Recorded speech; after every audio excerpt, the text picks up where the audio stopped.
Hey, good morning, everyone. Welcome to the morning brief. Today is Thursday, September 21st. Looking at 8:30 here, we had unemployment claims, which were much better than expected. Again, this is showing super strong labor market. This is not what the Fed wants. They talked about it yesterday, and yesterday was hard to trade with the Fed. So this is not good. Philly Manufacturing Index was minus 13. My expected was only a minus, so this is good because that means that manufacturing is contracting.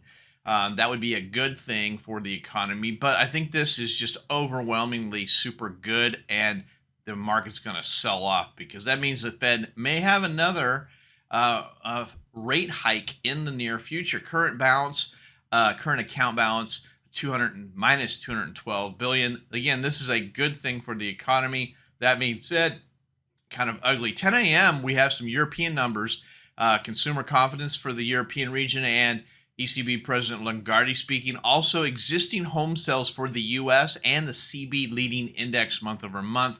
Definitely want to watch those two as well. For you natural gas futures traders, 10:30 inventory on natural gas storage. Very important. Otherwise, that is it for the day. Looking at our head and shoulders pattern, it's starting to look like a head and shoulders. Amazingly, there it is. We still need to break this low to really say this is a head and shoulders, but we're really, really close to breaking that low.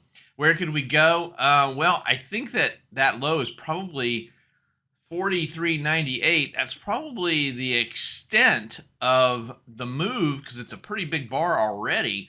But if it should break that low, probably the next area of support is 43.8650. That would be a very, very large bar. Top side, very unlikely it could even begin to break the overnight high, but it could.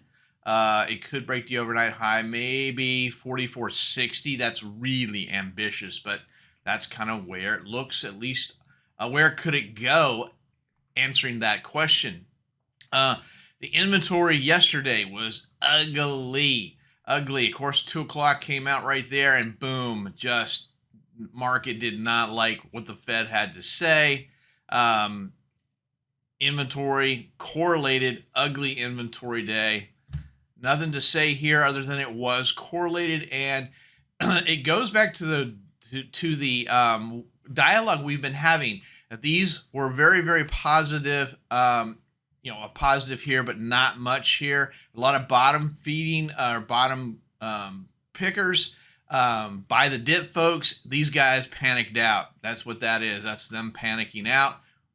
And it looks like there is more panic continuing. Interesting fact. I guess we can go ahead and go there, but the Stock Traders Almanac for today is only 33.3, so a very negative bias from that, which obviously looks like we're going to experience that, as well as the fact that tomorrow, the number for tomorrow is 28.6, is very, very low. So 2 negative bias days in a row, today and tomorrow, from the Stock Traders Almanac. That being said, let's look at the intraday for support and resistance.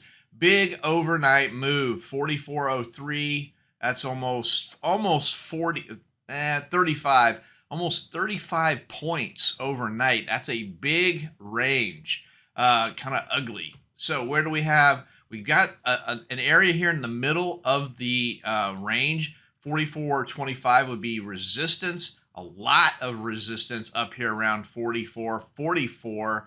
And even more at 44.64. Support, on the other hand, right around the 4,400 level, as well as 44.95, 43.72. I said that 43.95. Sorry, and some at 43.49. So really ugly looking setup for today, and then maybe even setting us up for tomorrow as well. That being said, have a great day. Remember to subscribe and comment and like. See you guys tomorrow.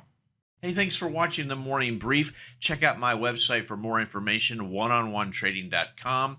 Take a look at the Troy levels, a trade location finder for the futures markets. Help you find those levels of support and resistance that are just so hard to find. I also do personal coaching and mentorships. So go ahead and take a look at my website, oneononetrading.com. Thanks.